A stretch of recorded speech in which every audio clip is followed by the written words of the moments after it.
ADHD 환자분들은 대화를 할 때 상대방 말을 끊고 말할 수가 있어요. 아까 너 뭐라고 했지? 내가 무슨 말 하려고 그랬는데. 근데 잠깐만, 이렇게 좀 말을 끊는 경우. 친구들도 쟤 좀 이기적이야, 자기만 알아, 자꾸 규칙 무시하고 자기만 하려고 해, 이렇게 생각을 해서 ADHD 환자분들과 같이 있는 분들은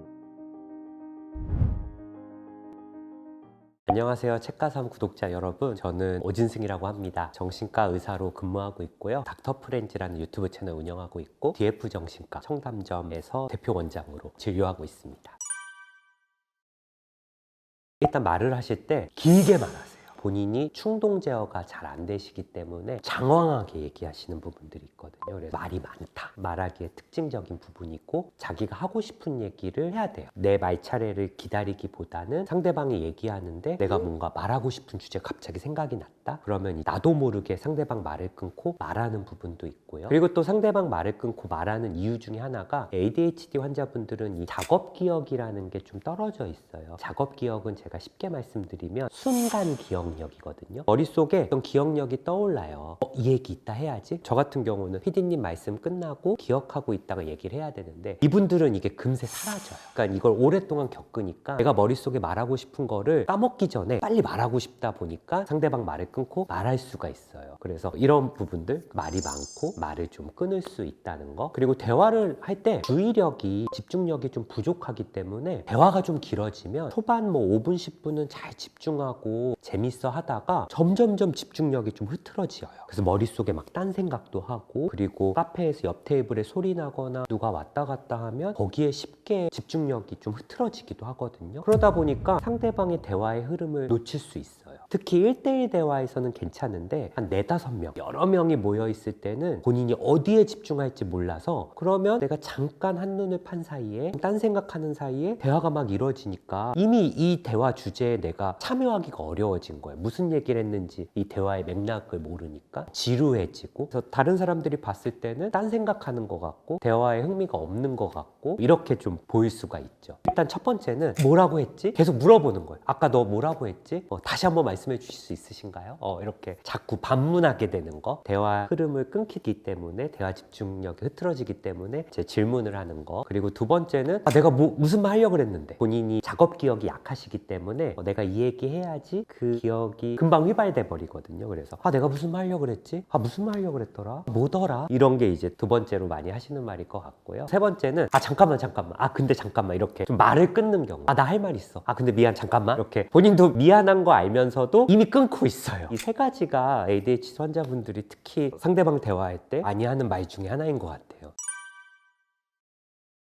일단은 ADHD란 질환은 어릴 때부터 발생해요. 그래서 많은 분들이 오해하시는 게, 저 1년 전부터 이랬어요, 올해 초부터 이랬어요. 성인인 경우 그렇게 말씀하시는 경우는 ADHD가 아니고 우울이나 불안, 번아웃, 스트레스 때문에 그럴 수가 있고, 이게 초등학생 혹은 초등학교 들어가기 전부터 계속 발병을 했기 때문에 그때부터 대인관계에서 좀 문제가 있거든요. 친구들도 쟤 좀 이기적이야, 자기만 알아, 자꾸 규칙 무시하고 자기만 하려고 해, 좀 정신없어, 막 이렇게 생각을 해서 대인관계 내에서도 좀 위축되거나 이런 모습들을 어릴 때부터 보이니까 선생님이나 어른들, 부모님한테 또 혼나고 질책받는 경우도 많아요. 그래서 대인관계에서도 좀 위축되고 자존감이라던가 자신감에서도 좀 저하가 보일 수 있거든요. 이런 부분들 때문에 사실은 대인관계에서 어려움을 좀 겪을 수 있죠. 말을 끊으니까 예의가 없다, 성급하다, 이렇게 얘기하실 수가 있고요. ADHD 환자분들이 자기가 좋아하고 흥미 있는 주제는 막 재밌게 경청하고 막 말도 많이 하고, 또 본인이 흥미 없어 하는 주제는 좀 지루해하고 집중력도 흐트러지거든요. 이건 사실 누구나 그러겠지만 ADHD 환자분들은 이 정도의 차가 커요. 그러다 보니까 ADHD 환자분들과 같이 있는 분들은 자기중심적이다, 자기가 좋아하는 주제, 어떤 특정 주제에 대해서는 막 장황하게 말도 하고 대화에 막 적극적으로 참여하지만,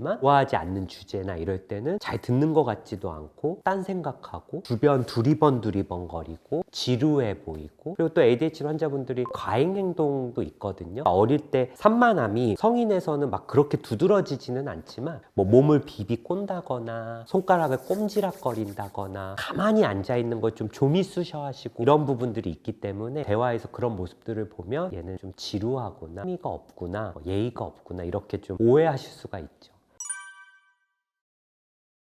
ADHD 환자분들은 이마 쪽에 있는 전두엽 기능이 약해져 있는 질환이거든요. 그래서 저희가 치료도 이 전두엽 기능을 올리는 방향으로 많이 진행을 하는데, 이 전두엽이 하는 역할이 그런 작업 기억, 단기 기억력을 가지고 있고, 집중 주의력도 전두엽과 관련이 있고, 또 충동을 제어하는, 뭔가 말을 막 끊고 싶을 때 그걸 충동을 제어하는 이 말은 하지 말아라, 이렇게 제어하는 컨트롤 타워 역할을 해요. 우리 뇌의 CEO 이런 역할이라고 생각하시면 되는데, 그 기능이 떨어져 있기 때문에 충동 조절도 잘 안 되고, 기억력도 금방 좀 휘발되고, 대화에 집중하는 집중 주의력도 떨어지고, 그래서 문제가 발생합니다. 그래서 뭐 ADHD는 어떤 양육 환경이나 혹은 뭐 개인의 어떤 잘못 이런 게 아니고, 성격 탓이 아니라 뇌의 문제다, 뇌과학적인 문제다라고 생각을 하시면 좋을 것 같아요.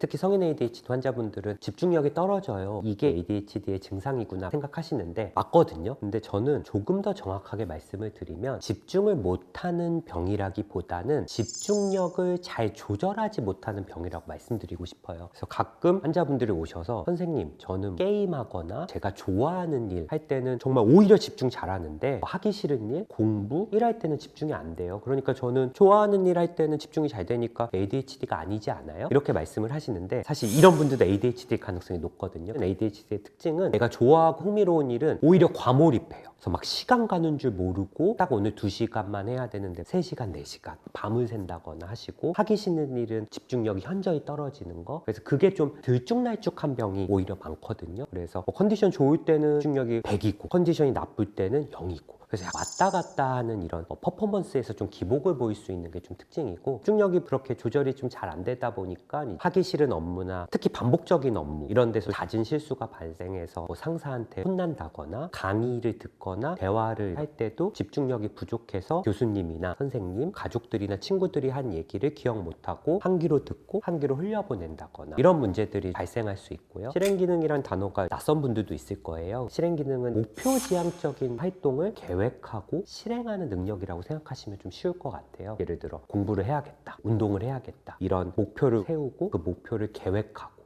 그 계획을 했으면 그거를 실행해야 되는데, 이런 부분들이 ADHD 환자분은 좀 부족해요. 실행 기능이 우리 뇌의 이마 쪽에 있는 전두엽과 관련이 있거든요. 그래서 ADHD 환자분들 전두엽 기능이 좀 떨어져 있기 때문에 실행 기능이 약해서 일을 자꾸 미루고, 계획을 잘 세우지 못하고, 여러 가지 일이 있어도 우선순위를 잘 못해서 이 일 했다가 또 저 일 했다가, 일을 이렇게 벌려두다가 뭐 하나 마무리 못하는 경우들이 많고요. 충동성은 충동 조절이 어렵다 이러면 많은 분들이 폭력적이고 이런 걸 생각하는데, 그런 부분이 아니고, 충동성은 스스로가 제어가 잘 안 되는 거예요. 그래서 내가 딱 여기까지만 하고 그만해야 되는데 그게 잘 안 된다거나, 좋아하는 일은 밤을 샌다거나, 내가 이 얘기 하지 말아야 되는데 나도 모르게 딱 얘기하고 밤에 이불킥하고 후회하고, 이런 부분들도 좀 있고, 그래서 또 충동 조절이 안 돼서 술이나 게임 이런 부분에서 좀 영향도 있고, 짜증이나 감정 컨트롤이 좀 안 되는 부분들도 있어요. 이런 것들이 좀 ADHD 환자분들의 특징이기도 하고요. 그리고 시간맹이라고 해요. 타임 블라인드니스라고 해서 좀 시간 개념이 좀 부족해요. ADHD가 아닌 분들은, 예를 들어 내가 한 12시에 약속이 있으면 내가 집에서 한 10시쯤 나가야 되니까 9시까지 좀 누워있다가 씻고 옷 입고 준비해야지, 이렇게 되는데, 이 ADHD 환자분들은 이 시간맹, 시간에 대한 개념이 좀 부족해서 본인이 한 30분만 누워있으려고 했는데 1시간 지나 있는다거나, 2시간만 게임하려고 했는데 한 4시간이 지나 있는다거나, 이렇게 좀 하시는 부분들이 있고, 시간을 이렇게 에스티메이트, 약간 평가하는 게 좀 약해서, 나는 이제 보통 샤워하는데 한 30분, 20분 걸리는데 이분들은 5분 정도밖에 안 걸린다고 생각하시고, 그런 식으로 항상 준비하다가 약속 시간을 좀 늦는다거나, 이런 부분들이 있어요. 그리고 물건 같은 거 잃어버리고 지각하고, 약속 이중으로 잡고, 이런 부분도 일상생활에 좀 불편감을 주는 증상들 중에 하나긴 합니다. 집중이 자주 끊긴다. 뭐 공부를 하거나 영화를 보거나 온라인 강의 같은 걸 듣더라도 초반 5분, 10분은 집중을 잘 하는데, 그 이후로 집중이 자꾸 좀 흐트러지고, 주변의 작은 소음이나 작은 자극에도 집중력이 흐트러졌다가 다시 원래 하려고 하는 걸로 돌아오는데 시간이 좀 오래 걸린다. 아까도 말씀드렸다시피 어릴 때부터 나는 계속 일해왔다. 뭐 이런 부분들이 좀 있을 수 있고요. 두 번째는 일을 할 때 자꾸 미루고 좀 시작하기가 어렵다. 그리고 물건을 자주 잃어버린다. 이 자주라는 거는 뭐 최소 한 달에 한 번 이상. 그래서 ADHD 환자분들이 심하면 이분들은 자기가 어차피 물건 잃어버릴 걸 아셔가지고 뭐 지갑을 아예 안 들고 다니시다거나, 왜냐면 카드 재발급 계속하고 주민등록증 계속 재발급해서 아예 정말 뭐 휴대폰 뒤에 카드 붙이고 다니신다거나 삼성페이나 애플페이만 이용하시거나 이런 분들이 있어요. 어차피 잃어버리니까. 그리고 약속을 자꾸 깜빡하고 지각하는 거. 그래서 이 친구들 한 4-5명 모이면 항상 지각하는 친구,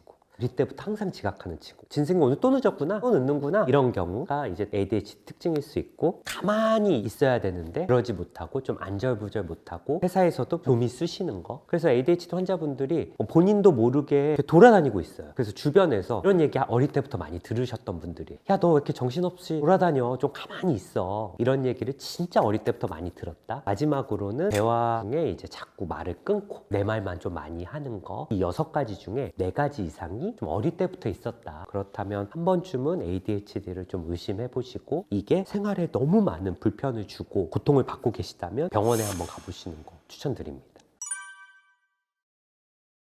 크게 2가지를 말씀드리는데, 구조화, 시각화. 구조화는 쉽게 말해서 시스템을 만드는 거예요. 엄청 노력하지 않아도 좀 자동화되게, 그래서 뭔가 루틴을 만드는 게 중요해요. 그래서 제 시간에 일어나고 제 시간에 주무시고, 공부하는 시간, 쉬는 시간을 좀 딱딱 나누고, 내가 최대 집중할 수 있는 시간이 한 어느 정도인지를 좀 체크해 보시는 거예요. 그래서 예를 들어 나는 최대 집중 시간이 20분밖에 안 되는데 3시간을 앉아서 공부하려고 그러면 안 되는 거거든요. 그래서 내가 최대 집중 시간이 20분이다. 20분 공부하고 5분 쉬고, 이렇게 해보는 거죠. 그리고 뭔가 일을 할 때도 머릿속에 생각나는 대로 막 하시기보다는 내가 할 일들을 투두리스트로 만들어서 그중에 우선순위들을 좀 매기고, 그중에 어떤 일부터 딱딱딱 해야 되는 거, 내 안에 시스템을 좀 만들어 두면 ADHD 환자분들 증상이 좀 개선이 될 수 있고. 그래서 ADHD 환자분들이 군대 생활은 은근히 좀 잘하세요. 그래서 군대에서는 몇 시에 자고 몇 시에 일어나고, 그리고 해야 될 일들이 시간별로 좀 정해져 있고 하다 보니까 그거에 좀 따라가시는 건 오히려 좀 잘하시는 부분들이 있거든요. 그래서 내 안에 구조화되는 시스템들을 좀 만들어 두시면 좋고요. 두 번째로 시각화는 머릿속에 작업 기억, 순간 기억력이 휘발돼서 쉽게 날아가기 때문에 메모 같은 거, 알람 같은 거를 나한테 해주시면 좋아요. 공부를 할 때도 해야 될 일도 책상에 포스트잇을 좀 붙여주신다거나 캘린더를 작성한다거나 메모 같은 건 작성해 두시는 것도 좋고, 대화를 할 때도 내가 꼭 해야 할 말들을 미리 작성해 두고 키워드들을 가지고 대화를 하셔도 좋고, 상대방을 대화할 때 내가 집중력이 흐트러져서 상대방의 대화를 캐치하기 어렵다 그러면 상대방이 하는 말들을 메모하면서 들어보셔도 돼요. 그래서 시각화, 눈으로 자꾸 보여지는 것들이 ADHD 환자분들의 주의력이나 작업 기억에 도움되기 때문에 그 2가지를 해보시면 좋을 것 같습니다. 할 말들을 적어두시면 좋아요. 저희 진료실에서 ADHD 환자분들이 치료 받으실 때 말씀드리는데, 실제로 그래서 환자분들이 병원 가서 할 말들을 스마트폰이나 메모장 같은 데 써서 오시거든요. 그럼 그거 읽으면서 얘기하시면 되기 때문에 그걸 가지고 우리가 뭐라고 하지 않거든요. 그걸 ADHD 환자분들은 미리 걱정을 하세요. 내가 쓴 것들을 보면서 읽으면 머리 나이 같거나 부족한 것처럼 보인다라고 생각할 수 있는데, 그런 모습들을 보면 상대방은 오히려 이 사람이 이 대화에 진지하구나, 멋있다, 준비를 잘 해왔구나, 이렇게 생각할 수 있기 때문에 오히려 내가 꼭 해야 될 말들을 작성하고, 상대방의 말들을 많이 잊어버리시기 때문에 상대방의 얘기를 적으면서 하신다면 상대방도 오히려 내 말을 잘 들어주는 모습들에 좋아하지, 그 모습을 보고 무시하거나 뭐 나쁘게 보지 않는 거거든요. 그리고 적으면서도 집중력이 좀 흐트러질 수 있어요. 이게 병이다 보니까. 그러면 질문하고, 상대방 얘기가 이어진다면 그 부분은 미리 작성해 두다가 상대방 대화가 끝났을 때 아까 이 부분 못 들었는데 다시 좀 얘기해 주실 수 있을까요? 이렇게 질문하는 것도 좋을 것 같고, 대화가 마쳤을 때 내가 꼭 기억해야 되는 거, 상대방이 지시한 상황들을 정리해서 그걸 내가 한번 언어화로 말로 하는 거예요. 머릿속으로 하는 게 아니라, 이게 정신과 영역에서 되게 중요한데, 머릿속에 있는 여러 가지 생각이나 기억들을 글이나 말로써 언어화하면은 기억이 더 나고 상대방한테 한 번 더 컨펌 받는 절차가 있기 때문에 그런 면에서 실수가 줄어들 수 있어요. 그래서 저희가 대화 나눈 걸 보면 이렇게 하시고 이렇게 얘기해 주셨고, 그럼 제가 해야 되고 준비해야 될 것 이거인데 맞나요? 그러면 이제 상대방이 맞다, 아니면 이것도 더 해달라, 이렇게 얘기하실 수 있기 때문에 그런 부분들 기억하시고 대화에 참여해 보시면 어떨까 싶습니다. 2020년에 ADHD로 치료받는 우리나라 국내 환자분 수가 8만 명, 그리고 2024년이 25만 명이더라고요. 사실 굉장히 많이 증가를 했고, 특히 이 중에서 소아청소년도 있고 성인도 있는데 성인 환자분들이 특히 많이 늘었어요. 2020년에 ADHD로 치료받는 성인 인구가 2만 5천 명, 그리고 2024년에는 12만 명. 그래서 전체 소아청소년보다 성인은 한 4.9배 늘 정도로 많이 늘었는데, 많은 분들이 가짜 ADHD 아니냐, ADHD가 과잉 진단된 거 아니냐 이렇게 얘기를 하시는 분들도 있는데, 사실 전 세계적으로 ADHD 유병률로 봤을 때는 소아청소년인 경우에는 보통 5에서 8% 정도, 그리고 성인인 경우에는 그거의 한 절반 정도, 3에서 한 4% 정도 되거든요. 그래서 그거에 비해 아직 치료받는 분들이 적은 거예요. 2024년 기준으로 전체 ADHD 환자분들이 25만 명이니까 우리나라 인구가 대략 한 5,150만 정도 되면 이 중에 한 3, 4% 잡아도 한 150만 명이 아직은 치료를 받으셔야 되는데, 그 중에 지금 25만 명밖에 안 되는 거니까 최근에 많이 늘어난 거는 많은 분들이 내 성격 탓이다, 나는 원래 그래, 이렇게 생각하시다가 요즘 미디어나 SNS를 보시고 아, 이게 치료받아야 되는 질환이구나, 치료받으면 좋아질 수 있구나 느껴서 병원에 오시게 되는 부분이 있지 않을까, 그렇게 생각을 합니다. 특히 미국 통계를 보면 최근 몇 년 새 ADHD가 많이 늘고 있는데, 인종별로 봤을 때는 백인 아이들은 유병률이 비슷비슷하거든요. 근데 흑인이나 라틴, 동아시아 계통의 환자분들이 좀 많이 늘고 있어요. 이걸 봤을 때 백인은 이 ADHD 질환에 대해서 치료받아야 된다고 많이 인식하고 병원까지 갔다면, 다른 인종들은 잘 모르고 있다가 교육이라던가 미디어의 영향으로 많이들 치료를 받게 되는 거. 그래서 전 세계적으로도 ADHD 진단이 점점 많이 되고 있고, 처방약도 점점 늘고 있어요. 매년 몇십 %씩. 그런데 현대 사회가 ADHD 환자분들이 특히 좀 취약할 수밖에 없는 상황이긴 해요. 우리가 스마트폰, 패드, 뭐 이런 모바일 디지털 기기 하나씩 다 들고 있고, 그게 단순히 게임이나 오락이 아니라 업무까지 이어지고, 쇼츠나 릴스 같은 영상들이 너무 많고, 휴대폰 들고 다니면 알람이 엄청 많이 울리거든요. 앱 알람도 오고, 문자, 카톡, SNS. 그러다 보니까 이 디지털 환경에서는 ADHD 환자분들이 더 집중력 문제가 두드러질 수 있어요. 그래서 과거에는 중증 ADHD 환자분들이 아니면 잘 모르고 지나갈 수 있는 여러 가지 증상들이 디지털 사회에서는 경증 환자분들도 본인의 집중력 문제가 더 심하다라고 느낄 수 있고, ADHD 환자분들이 충동 조절도 안 되기 때문에 릴스나 쇼츠 같은 콘텐츠에 더 중독될 수 있는 환경이기 때문에 더 병원에 선뜻 오시게 되는 게 아닐까 싶습니다. 이거는 병이기 때문에 자책하거나 속상해하실 필요 없고요. ADHD 주로 불편한 점만 말씀드렸는데, 어떤 면에서는 에너지가 넘치고 생각들도 아이디어도 많고 이런 장점들도 있거든요. 그래서 내가 지금 이 ADHD 장점들이 부각되는 환경에서 잘 지내고 계시다면 굳이 치료를 받으실 필요는 없어요. 하지만 내가 환경을 마음껏 통제할 수 있는 분들이 많지 않기 때문에 어쩔 수 없이 내가 지금 처한 환경에서는 ADHD의 단점들이 많이 부각되고, 그것들이 지금 내 삶에 불편감을 주고 있다면 그때는 병원에 오셔서 치료를 받으시면 좋을 것 같고, 수많은 정신질환 중에 치료 만족도가 높은 질환에 속해요. 그래서 정신과 의사들이 ADHD 환자분들을 치료하면 명의 소리를 듣기 좋거든요. 그거는 뭐 저희의 어떤 능력이라기보다는 약물에 잘 반응하는 편입니다. 그렇기 때문에 내가 ADHD가 의심이 된다면 혼자 속상해하시고 자책하시기보다는 병원에 한 번쯤 가서 치료를 받아보신다면 삶이 어떤 분들이 진짜 드라마틱하게 변하실 수도 있으니까 고려해 보시면 좋을 것 같습니다. 드라마나 영화 같은 거 보면 진료를 받을 때 정신과 의사가 환자한테 손을 잡아준다거나 뭐 따뜻하게 이렇게 호응을 해준다거나 이런 장면들이 나올 때가 있어요. 근데 그건 사실 저희 쪽에서는 되게 금기거든요. 치료자가 있다면 좀 다른 병원으로 바꾸는 거를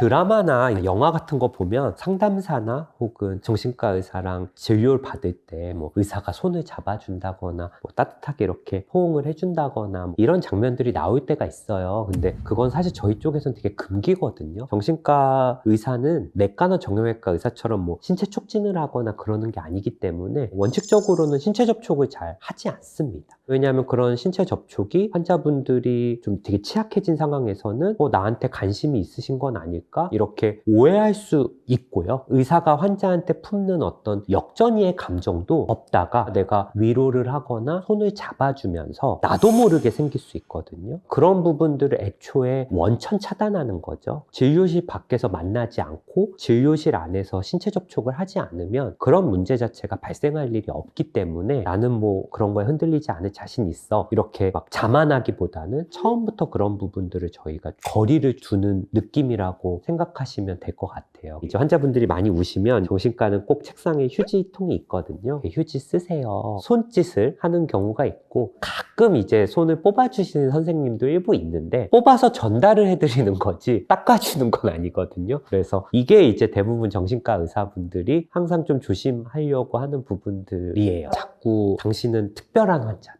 내가 당신을 특별히 신경 쓰고 있다, 사적인 연락을 좀 자꾸 하려고 하는 치료자가 있다면 좀 다른 병원으로 바꾸는 거를 좀 추천드리고 싶고, 뭔가 내 외모를 좀 평가하는 경우도 사실 드물긴 하거든요. 뭐 오늘 예쁘다, 멋있다, 막 이런 거. 저 같은 경우는 오늘은 좀 덜 피곤해 보이신다, 표정이 좀 밝아지셨다, 이런 경우는 있어요. 환자의 증상을 저희가 확인시켜 드리는 부분들이어서 그런 코멘트는 가능하고, 예를 들어 환자가 살찌지 않았는데 스스로 막 과체중이라고 생각하시고 살을 빼야 된다, 이런 강박이 있을 때는 키나 체중 같은 걸 좀 물어보고 객관적으로 BMI나 이런 걸 통해서 BMI는 정상 범주라 과체중이라고 생각 안 하셔도 될 것 같다, 이렇게 말씀드리는 경우는 있는데, 뭐 예쁘다, 날씬하다, 외모나 몸매를 평가하는 경우가 있다면 그런 부분도 좋은 치료자는 아니지 않을까 생각이 좀 듭니다. 그래서 저희가 의학 드라마 같은 거 보면 헉하는 게, 의사가 자기 환자를 살리기 위해서 막 뭐 환자가 집에 갔는데 자의 퇴원을 해서 집까지 쫓아간다거나, 뭐 그 환자 지금 당장 수술해야 돼요, 그래서 뭐 집까지 간 환자를 데리고 수술실로 간다거나, 사실 이런 거는 경계를 넘는 거예요. 근데 그런 게 마치 따뜻한 의사, 헌신적인 의사, 왜 저런 의사 없나? 특히 정신과 의사가 나오는 의학 드라마 중에 환자를 따로 만나고 환자랑 사귀고 이런 것들이 많고, 실제로 드라마 작가님들이 저한테 자문 요청 같은 거 하실 때가 있거든요. 그럼 그런 거 저 다 빼라 그래요. 절대 환자 의사는 밖에서 만나면 안 되고 사귀어도 안 되고, 사귀는 것까지는 아니더라도 약간의 남녀 간의 애매한 감정 여지를 남기면서 약간 먹먹하게 헤어지는 이런 것도 절대 하지 말라고 저는 질책을 하거든요. 그래서 그런 것들이 좀 우리한테 주는 오해들이 좀 있는 것 같아요. 오히려 차갑거나 딱딱하게 무뚝뚝하게 보는데, 사실 그거는 저희가 환자분들을 더 잘 진료하기 위해서 거리를 좀 두려고 하는 노력이라고 생각해 주시면 좋을 것 같아요.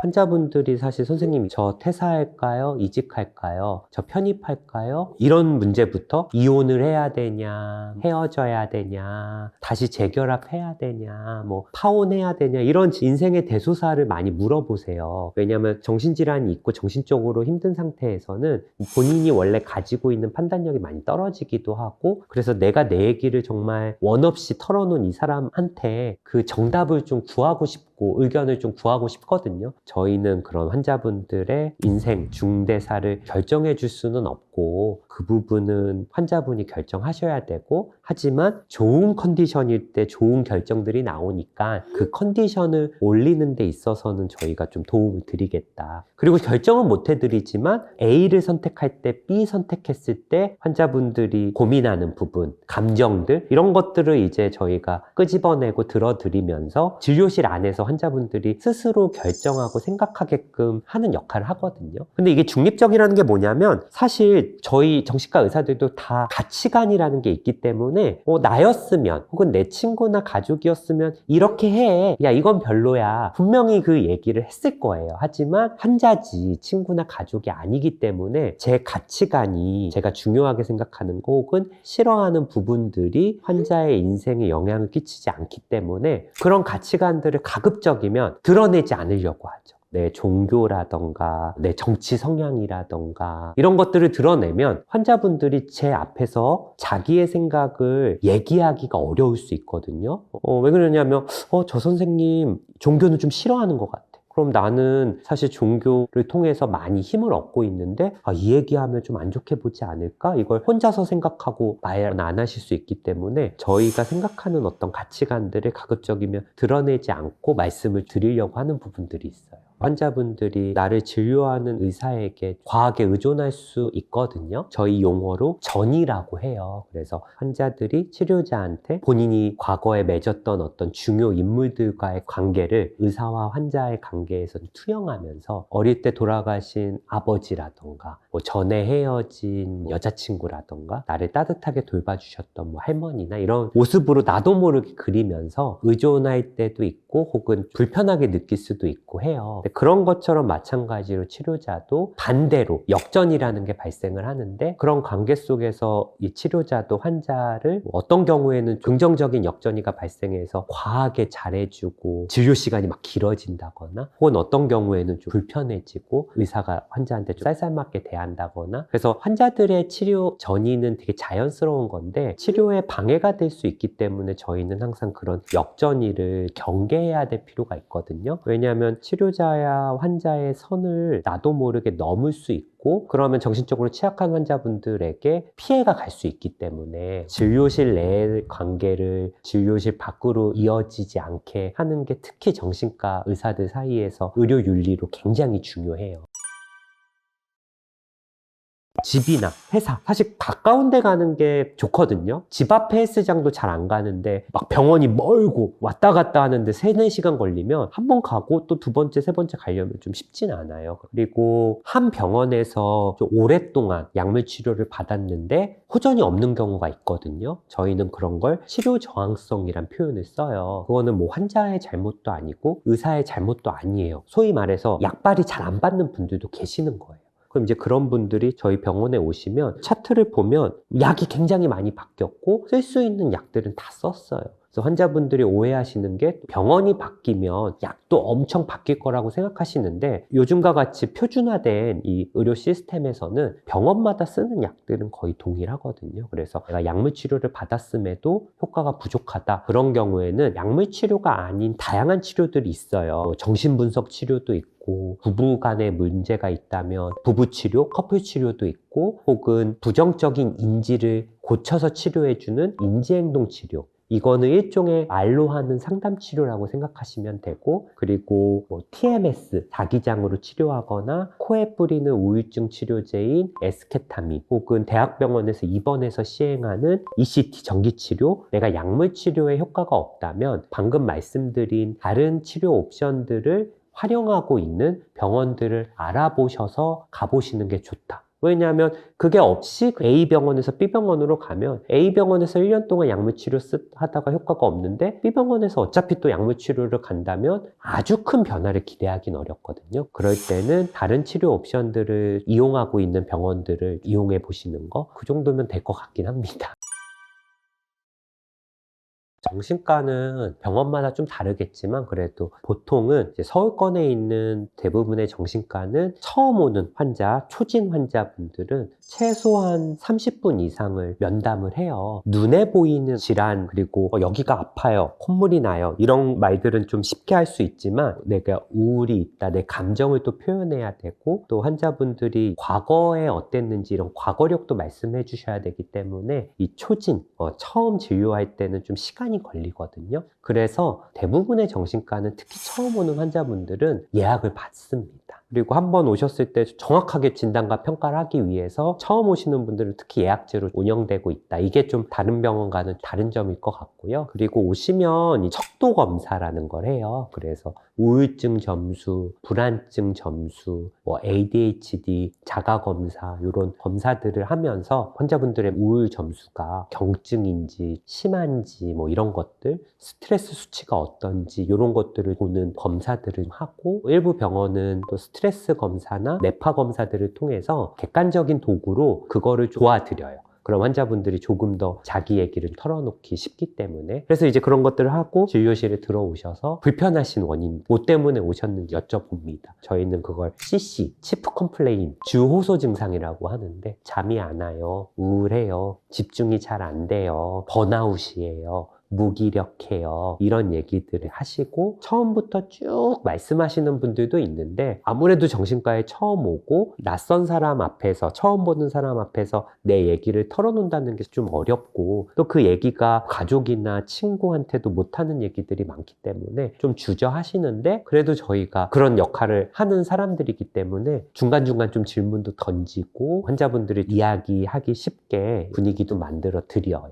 저는 오늘 모든 얘기 하실 필요 없다 그러고 하기 싫은 얘기는 안 하셔도 된다 그렇게 이제 좀 편하게 분위기를 만들어 드리면 오히려 이 얘기를 이렇게 꺼내시는 경우가 많고요. 같은 질문을 좀 여러 번 드려요. 이건 꼭 정신과 영역뿐만 아니라 다른 과에서도 똑같은 질문을 반복하면 이게 뭐 나를 무시하나? 왜 나를 바보로 하나? 왜 같은 질문을 하지? 하는데 같은 질문을 여러 번을 할수록 환자분들이 더 정확하게 얘기를 하시거든요. 그래서 사실 진료실에서 이제 뵐 때 뭐 기분이 어떠셨어요? 그러면 처음 앉아서는 그냥 그랬어요. 보통이에요. 뭐 좋지도 나쁘지도 않았어요. 이렇게 하시다가 조금 지나고 근데 구체적으로 뭐 기분이 어떠셨는데요? 그러면 우울했다. 불안했다. 뭐 그런 얘기들을 좀 해서 똑같은 질문이더라도 조금씩 저희가 어조나 약간의 표현을 다르게 해서 좀 이야기를 하려고 하고 추가적인 심리 검사라던가 집중력 검사가 필요한 경우에는 처방도 하고 어떤 치료가 필요하다 그러면 약물을 드리기도 하고 지금 증상이 심하지 않으면 좀 지켜보다가 나중에 오셔라 이렇게 말씀도 좀 드리고 그렇습니다. 표현하기 어려워 하시는 분들은 제가 이 스마트폰이나 하시고 싶은 말씀을 좀 적어 오시라고도 하거든요. 그럼 오히려 글 쓰는 게 편하다고 하셔가지고 그런 것들 이제 적어 오셔서 저한테 보여주시거나 보고 읽으시는 분들도 있고 그래서 되게 다양한 방법들을 사용하고 저희 병원도 뇌파랑 스트레스 검사들을 하는데 저 환자분들이 참 슬픈 것 중에 하나가 병원에 왔는데 그 걱정을 많이 해요. 남들도 다 이 정도 힘든데 제가 좀 오버하는 것 같아요. 이거 가지고 선생님 병원에 와도 돼요? 그러면서 병원 온 거에 대해서 눈치를 보고 또 정신과에 온 거 자체에 대해서 죄책감을 느껴요. 사실 아파서 온 건데 내가 의지가 약해서 걸렸다. 나약해서 병원에 오게 되었다. 이런 이미 죄의식을 갖고 오시기 때문에 이제 그런 분들한테는 객관적인 결과를 보여서 말씀드리면 안심하고 털어놔요. 예를 들어 자율신경계 스트레스 검사에서 교감신경이 과항진된 상태인데 이 교감신경은 급성 스트레스가 있을 때 올라갈 수 있고 그래서 나타날 수 있는 반응이 심장이 두근두근 거린다거나 자극에도 예민해진다거나 불면증이나 소화불량 같은 게 발생할 수 있다 그러면 정말 그랬냐 그러면서 이제 본인 얘기를 시작하신다거나 뇌파 검사 같은 걸 통해서 델타파가 좀 상승되어 있는데 이런 경우는 수면의 질이나 시간이 좀 떨어지고 하이베타파가 좀 증가되어 있는데 이런 경우는 보통 우울이나 불안, 스트레스 가능성이 높다라는 거를 보여줄 수 있다 이렇게 얘기하면 그제서야 아 내가 아픈 게 맞구나 하면서 좀 안심하시고 본인 얘기들을 좀 설명하시는 경우가 있어서 좀 본인 얘기를 좀 힘들어하시고 눈치 보는 경우에는 이런 객관적인 검사 도구들을 보여드리고 아까 했던 우울증 검사, 불안증 검사가 지금 어느 정도 수준이다 말씀드리면 또 생각보다 면담이 좀 잘 진행이 되는 부분들이 있습니다. 사실 뭐 외부에서 조회할 수 있는 시스템이 아니거든요. 일단은 환자분이 진료를 받으면 의사 선생님들이 진료실에서 차트를 쓰시잖아요. 그러다 보니까 그 차트가 병원에 남습니다. 병원에 남는 건 의료법에 의해서 보장이 되고요. 우리나라는 국민건강보험이 되잖아요. 그래서 이 진료 내역이 국민건강보험공단에 남아요. 근데 여기에 남는 거는 막 자세한 내용이 아니라 몇 월 며칠에 방문했고 어떤 진단명으로 어떤 약 먹었다 정도지 환자분이 저한테 하시는 수많은 얘기가 거기에 전달되진 않거든요. 거기다가 국민건강보험공단은 공공기관이잖아요. 그러니까 의료법으로 내 기록이 보장되는 이 병원과 국민건강보험공단에만 내 기록이 남아요. 그래서 이 기록은 내가 동의하지 않으면 우리 부모님이나 자녀, 남편, 아내도 뗄 수가 없어요. 뭐 예를 들어 대기업이나 정부 뭐 이런 공무원으로 내가 취업을 한다 할지언정 이걸 내가 내 손으로 떼서 제출하지 않는 이상은 사실은 문제가 없기 때문에 취업에는 지장이 전혀 없습니다. 그래서 저희 병원 다니시는 분들 중에 뭐 변호사, 판사, 의사, 간호사, 공무원분들 많으시거든요. 근데 그 부분은 전혀 걱정 안 하셔도 돼요. 다만 취업에 좀 제한이 있을 수가 있는 게 전투기 조종사를 할 경우에는 좀 문제가 있을 수 있습니다. 뭐 과거에 우울증이나 불안장애로 약물 치료까지 받았던 경우에는 좀 제한이 될 수 있는데 전투기 조종사 할 생각이 없으시다면 사실은 전혀 그런 부분은 문제가 없다고 생각하셔도 됩니다. 예. 많이들 이제 진료실에서 하시는 얘기가 가장 흔한 게 낫는 거 맞냐. 정신질환은 치료를 받아도 낫지 않는다. 뭐 이런 얘기들 많이 하시고 또 한 번 약을 먹으면 평생 먹어야 된다. 못 끊는다. 이렇게 얘기하시는데 그거는 사실은 아니고 정신질환에도 약물 끊고 빠르게 치료가 가능한 병도 있고요. 뭐 고혈압, 당뇨, 고지혈증처럼 오랫동안 약을 먹으면서 관리해야 되는 질환도 있어요. 그래서 이거는 질환에 따라 다 다르고 또 같은 우울증이어도 경도, 이렇게 심각도에 따라 치료의 예후가 다 다르거든요. 그래서 어떤 분들은 뭐 3개월 정도 약 먹고 치료가 종결되는 분도 있고 장기간 복용하셔야 되는 분도 있고 그래서 낫지 않는 병이라는 거는 맞지 않고 그리고 제가 2020년에 개원을 해서 지금 운영을 하고 있는데 올해가 이제 2026년이니까 2020년 개원 때부터 저를 쭉 진료받고 있는 분들도 있거든요. 그럼 이런 분들 보고 이제 많은 분들이 봐봐라 약 한 번 먹으면 못 끊고 계속 먹지 않냐 소용없다 이렇게 하시는데 그분들이 무슨 약에 중독이 돼서라던가 아니면 다니기 싫은데 제가 억지로 다니라고 해서 오시는 게 아니고 본인이 생각했을 때 치료를 받는 게 안 받는 것보다 훨씬 편하기 때문에 오시는 거거든요. 그러니까 사실 생각해 보세요. 내가 병원을 다니는데 하나도 낫지 않는데 병원을 7년 다니라 그러면 다니시겠어요? 아무리 의사가 좋고 뭐 카리스마가 있고 유명 대학병원 교수님이라도 7년 동안 내가 병원을 꼬박꼬박 다니는데 아무 호전이 없다면 사실은 그렇게 오래 다니기 힘들겠죠. 그러니까 이 분들도 오래 다니시는 이유는 안 다닐 때 우울증이나 불면증 혹은 뭐 ADHD 같은 질환들이 악화가 되는 걸 보고 오히려 이 치료에 대해서 역체감을 하시는 경우가 있는 거죠. 이 정신과 약에 대한 오해도 되게 많아요. 뭐 정신과 약은 살이 찐다, 치매를 일으킨다, 중독된다 뭐 이런 얘기가 있는데 이것도 좀 슬픈 게 정신과 약이 하나가 아닌데 다 정신과 약으로 이렇게 카테고리를 하나로만 해서 생각을 하시는 거죠. 다른 과는 뭐 스테로이드, 항암제, 뭐 항생제, 진통소염제, 다른 과 약들은 다 분리를 하면서 이제 정신과는 유독 정신과 약 이렇게 하나로 얘기하시는 게 좀 서운하기는 해요. 왜냐하면 정신과 약이라고 해서 정신과에서만 쓰는 게 아니고 내과, 정형외과, 가정의학과 다른 과 선생님도 정신과 약들을 처방하는 경우가 많거든요. 그래서 제가 처방하는 약 종류가 한 150가지 정도는 될 거예요. 이 약들이 무조건 안전하다 이건 아니지만 이 약 안에서 부작용이 심한 약도 있고 부작용이 없는 약도 있고 살이 찌는 약도 있고 좀 폭식 같은 걸 막아서 살을 빠지게 하는 약도 있고 되게 약마다 부작용이나 효과가 다 다르고 조심해서 써야 되는 약, 크게 개의치 않고 써도 되는 약 이런 게 다 다른데 너무 정신과 약은 나쁘다 이래서 그런 시선 때문에 오히려 치료를 망설이는 분들도 있어가지고 그런 오해들을 좀 안 하셨으면 좋겠고 정신과 약은 사실 정신과 의사가 제일 잘 알거든요.